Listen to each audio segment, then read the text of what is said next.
তো সব কিছু এমনি এমনি? হ্যাঁ হ্যাঁ সব ঠিকঠাক আছে? সেটা হইলে আর একটা শিখাইলেন। এটা কি এই যে হোমপা সাইডটা লাগিয়ে রাখছেন, কাহিনী কি, কেমনে কি রে শুনি? এগুলা হইলো কোন দুইটা কোন জায়গায় লাগবে? লক, এগুলা হইলো আউট, হ্যাঁ। এগুলা হইলো ইন। আচ্ছা, এই দুইটা কই লাগবে আর ওই দুইটা কই লাগবে? এগুলা মিটারের থেকে বের হইয়া, না এটা মিটারের মেন ফেজে এটা লাগবে। আর ওই দুইটা? আর এটা যেটা লাগবে ব্রেকারে আউটপুটে। ঠিক আছে ঠিক আছে ঠিক আছে, মিডিয়া ব্রেকারের ইনপুট। ঠিক আছে, লাগান লাগান, ওকে ধন্যবাদ। টাইট দেন। হ্যাঁ হ্যাঁ ঠিক আছে, বেশি না, হালকা হালকা। Tight on. ওকে, আর লাগবে না, এত লাগবে না। না দাও একটু দেখিনি কি অবস্থা। না না, বেশি দিন না, নইলে আবার ভেজাল আছে, ভেঙে যাবো।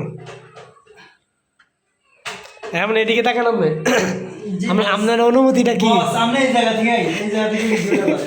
তাই আপনার রোদের আলোটা সুন্দর হবে। আপনার অনুভূতিটা কি এখন, এই যে মিটার লাগাই গেছে? অনুভূতি অনেক বেশি। আচ্ছা, যেহেতু বলে মিটার লাগাইছেন আপনি, হ্যাঁ হ্যাঁ, তাহলে আপনার অনুভূতিটা কি এদিকে তাকে এখন? আমার অনুভূতিটা অনেক অনেক হ্যাপি, হ্যাপি। খুব খুশি না? হ্যাঁ অনেক খুশি। তো আজ কি চাপ পার্টি হইব? আজকে একটা চা পার্টি আমার ভাই বলছে দিব। ভাই আজকে না না, এটা গুলো তো বলে আপনি এতগুলো মিটার লাগাই না, সুযোগ দেওয়া হয়েছে আপনারা, তাহলে আপনি চাপ দিবেন না? না, আমার আজকে একটা বাইরে চাপ খাওয়াইবো। হ্যাঁ আরে ঠিক আছে, তাড়াতাড়ি করেন। কিভাবে করতে হবে দেখছেন? ভিতরটারে ঠিক আছে। তারপরে ভাঁজ করে দিতে হইব। হুম তারপরে ভাবে ভাঁজ করে দিতে হইব। ঠিক আছে, তাহলে ভাই। আপনার ড্রেসিংটা সুন্দরভাবে